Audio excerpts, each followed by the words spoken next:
आजचा पूर्ण दिवस ना मी असा झोपून घालवलाय आणि म्हणूनच माझं तोंड बघा कसं सुजलंय झोपून झोपून। आता वाजत आलेले आहेत 4:45 आणि मग म्हटलं जरासं तुमच्यासोबत माझं 5 नंतरचं रुटीन शेअर करावं।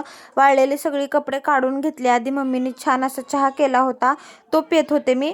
चहा आणि बिस्किट खात होते। श्रीषा बाहेर खेळत होती म्हणून तिच्यावर लक्ष ठेवत ठेवत माझं चहा प्यायचं चालू होतं। आता सगळी भांडी वगैरे गोळा करून बाहेर नेऊन ठेवली आणि झाडू मारून घेत होते घरात।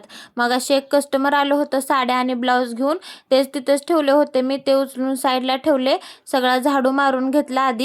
आता ना बाहेरचं झाडू घेत होते आणि इथे बघा पाला किती पडलाय झाडाचा। इतका पाला पडतो ना की बस बोलायचं काम नाही। आता काय करणार, झाडाची थंडगार जर सावली पाहिजे असेल तर इतकं तर सहन करावंच लागणार ना, म्हणून इथे ना सगळं झाडून वगैरे घेत होते बाहेरचं। पण 2 टाइम तरी असंच लोटावं लागतं, नाहीतर खूप जास्त पाला होतो। मग ना लगेच भांडे पण घासून घेते। इथं जास्त काय भांडी नसतात, एक पाटीवरच असतात भांडी चहाची आणि दुपारच्या जेवणाची, आमच्या दोघींची एवढीच भांडी असतात।